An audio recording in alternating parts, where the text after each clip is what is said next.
role of women in the Islamic civilization. We have with us our author in Egyptology and tour guide, Bassam Elshamaa. Hello, Mr. Bassam, and thank you for being with us on the breakfast Hello show. to you all, and thank you for having me. Good morning. So no mummies today. No mummies today. No mummies today. Seeing that we're talking about women, it's very interesting because there were polls that were recently sparking up on Facebook with regards to the stating that women do not have rights specifically in Egypt. What can we learn from how Islam treated women, and what can we then adopt now? It's a good timing to open this subject, as you said, because yesterday we all heard about this business of women, the worst treatment of women in the Middle East, and this is in Egypt and so on. So it's good to go a little bit kind of nostalgic and bring, as we always do, bring back all these beautiful characters. Last week we talked about the male scientists and the genius of these people and how they took the Islamic world and the Islamic, if you like, empire, kingdom, if you like, all to the top of the pyramid of intellectuality and education. And that's the key, education. And that's why most of those women that we are going to be talking about today, you will find them all have the same common factor in their character.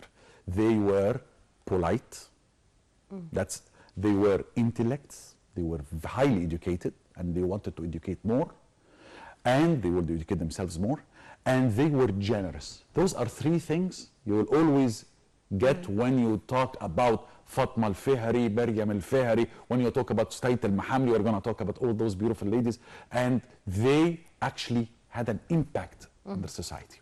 They were positive ladies who worked for their society in different things. Basically, they would go through the religious aspects. And since the religious aspect would be like the mosque, so there will always be the mosque that teaches. So the mosque was the small university or the huge university. Let's take an amazing example which took place in the 800s AD. In the 800s AD, we have a beautiful lady, my favorite, called Fatima al-Fihri. Al-Fihri is a well-known family. They are Qayrawani originally, but she is responsible in history. When you read about her in the documents, you will know that Fatma al-Fihri, and you will be very proud to know that Fatma al-Fihri was the first person, never mind male or female, the first person who constructed a university. Oh, wow. In the history of mankind. The university as you know it, as a building with the mosque, with the court, with different classes. Every class will teach a specialized kind of subject. But why, Mr. Bassam, we did not hear about this great thing that happened by an Islamic woman? Why we did not name a university by her name, Fatma al-Fihri, for example? Well, when you talk about her university, the university that she constructed, it's in Fez, Morocco. The beautiful Fez, the beautiful city of Fez in Morocco. And it's called Al-Qarawiyyin University. Exactly the same name still stays today. It's still working since the 1800s. So if you're going to be talking about the Sorbonne, for example, of course, all respect goes to Sorbonne, right? You're talking the 1200s and the 1100s AD. When you talk about the first British Academy, 1616, 1616 AD, I'm telling you about 800s. A building that teaches religion, Quran Kareem, Holy Quran, astronomy, medicine, logic, psychology, geography, mathematics. All of these. These are the pictures that you brought in. This is beautiful Qarawiyyin. Thank you very much for bringing these photos. These are photos of Jamiat Al-Qarawiyyin or the Qarawiyyin University. In Morocco. So that's in Fez, Morocco. She was Qayrawani originally. She was originally, her family is from Qayrawan. Her story is amazing. Her father left her an amazing amount of money. So she inherited a great thing. She gave an oath. She was a very rich lady. So she didn't build herself palaces and I don't know what like you used to do. But she gave an oath that the money that she inherited from her father, she's going to build with it the mosque and the university. And exactly that was the case. Now, during work, that's her decision. She decided two things. One, she's going to fast from eating all days until the project is through. Why? Until the project is accomplished. Why? This is the spiritual side of Fatima Al-Fihri. She wants to be building a university and dedicating her fasting also at the same time. This is what I was telling you at the beginning. Ladies who had perfectly mixed that beautiful thing of spiritualism, exactly, with what you want from big an impact, a positive impact on your society. The second thing she did was amazing. She said that everything will be used in building this university is from earth. From the so same it's an environmental friendly university. It was an environmental friendly university. And that was her decision. Again, I'm repeating, 800s AD. So before any Minister of Environment ever. Fatima Al-Fihri decided that the students will be taught for free. You know who was taught there? Who? The what to be later on Pope of the Vatican. He was not the Pope of the Vatican then. He studied 1000 AD and he became the idea of the Pope. So it didn't have any problem dealing with religions. Who went there? Ibn Khaldun. Hello? The famous Ibn Khaldun. Who passed by? Al-Idrisi. Al-Sharif, every name of these will deserve 100 universities. Of course. But Al-Sharif Al-Idrisi was the Muslim and it's so guy. funny, they're more known than the woman who established the university herself. Who they got taught by. Exactly, that's not fair. And well, maybe because she's a female, Rahma. Well, now it's fair. And now your job is done, and you became positive, Maspiro became positive, that we are telling the people about her. And it's never too late. What about naming a square after her name here, or naming a street after her name? Telling the people, making books about her. But unfortunately, Mr. Bassam, even when we name streets after famous people, sometimes even the people who are living in the same street do not know the history. A small plaque. Please, Mr. Governor, a small plaque. And if you want to give me a call, if you want to give me a call, I'm volunteering of writing 10, 15 sentences about names like that. Not just names. Just around the street, you know, it doesn't have to be in a specific area. Just a did you know thing. It's something that creates a sense of awareness, street awareness. They did that in Al-Mu'izz, by the way, at the beginning. But unfortunately, people started to scratch at this. But teaching the people is important. Still an initiative. But I'll tell you something, another amazing thing about Al-Qarawiyyin University, which really worked on my mind the other day. The people loved the uni. By the way, Al-Sharif Al-Idrisi, the man who passed by Jamiat Al-Qarawiyyin University, was the young 16 years of age traveler who went and reached until southern England and southern France in the way how he studies the geography. He goes all the way to Asia. Al-Sharif Al-Idrisi was the first man in history who made the globe map of the world. The globe that we all know about, that we play with on the desks, right? The inventor of this idea was Al-Sharif Al-Idrisi. He passed by Jamiat Al-Qarawiyyin. Ibn Khaldun with all his famous social kind of studies that he made. So the students started to run and it became overloaded. So they had to put, and it's for free. So they had to put terms. You know the terms today, $50,000, I don't know what, and your parents should be, I don't know, coming from Mars, and your father must be coming from Neptune, I guess, something like that. You know, those amazing terms that they put. What were the terms which were placed by Al-Qarawiyyin University for you to join?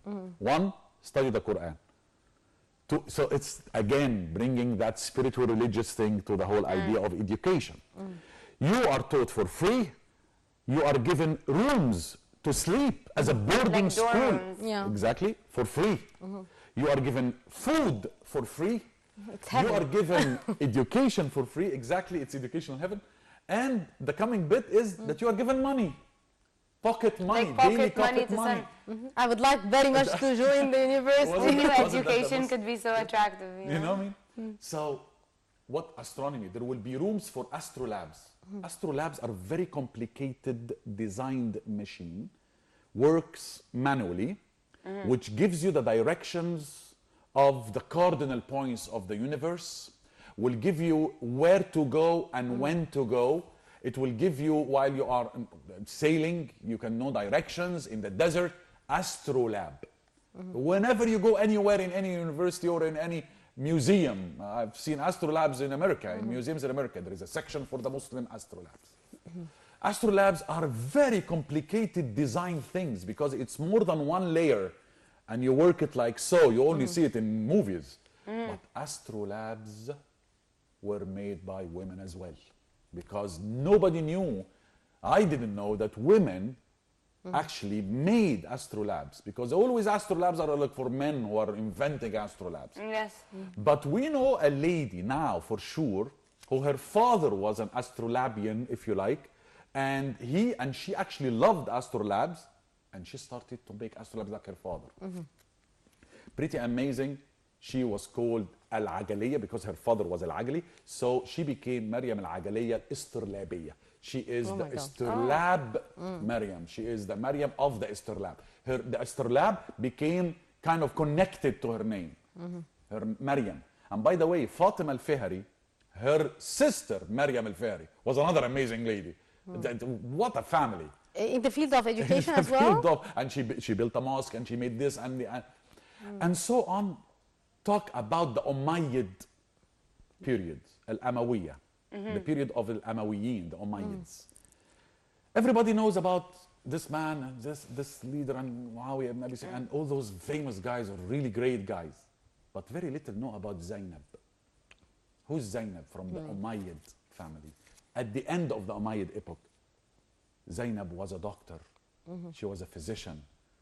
Dr. Zainab in the Umayyad epoch. And you will be amazed to know that she was mentioned with praise in the document of Ibn Abi Usaybi'ah. And why am I so excited about Ibn Abi Usaybi'ah? Because Ibn Abi Usaybi'ah made a huge 2 volumes of all the doctors since Imhitib in ancient Egypt, passing by Abukratus or Abukrat in the Greek, all the way until the Muslim and the Islamic kind of medicine studies.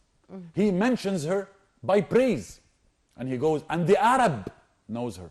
And the Arabs, she's famous among the Arabs. All through the Arab world, everybody knew Dr. Zainab because she was a great medicine lady. She was a great doctor, a physician. And look at the coming one. And she was specialized in eyes problems. She's a specialized doctor. Umayyad epoch.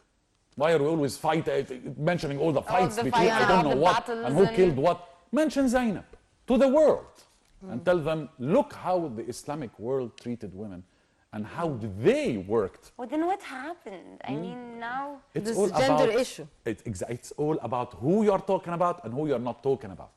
Let me introduce you to Sutayta al-Mahamli. Sutayta, this lady Sutayta, now we make jokes of her name in movies. Bless you guys, stop it. Because Sutayta al-Mahamli was an amazing mathematician. And math is always male. Yeah. Everywhere in the world, not only in our countries or in our places. It's everywhere in the world. It's like Isaac Newton, it's like this, it's like that. It's always dealing with, mathematics is it's a male thing. Yeah. You know? Sutayta al-Mahamli was a genius mathematician. She also was an amazing lead. Zubaydah, you know who's Zubaydah? Zubaydah bint Ja'far. Zubaydah, the daughter of Ja'far. She is the wife of Harun al-Rashid. You guys all know Harun al-Rashid. Of course. Yeah. Everyone knows Harun al-Rashid. And when you mention Harun al-Rashid, everybody goes, oh, women, right?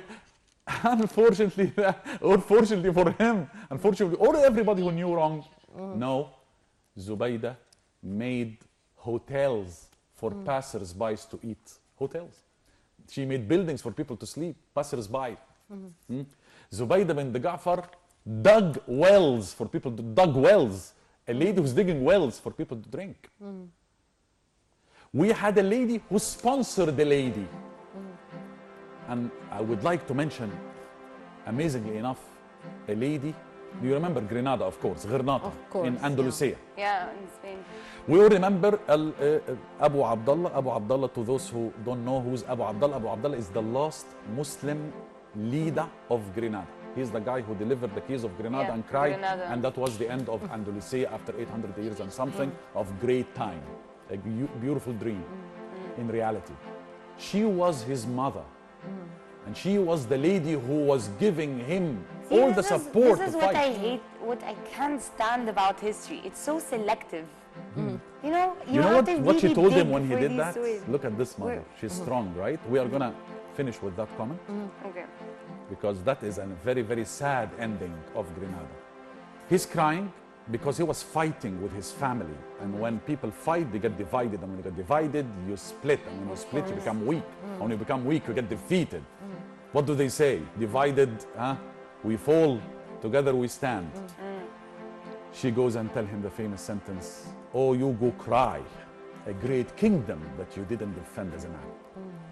And with this sad comment, Mr. Bassam, unfortunately we come to the end of today's edition. Mr. Bassam Elshamaa, the author in Egyptology and tour guide, it's always a pleasure to have you with us and have your wealth of knowledge. Thank you very much.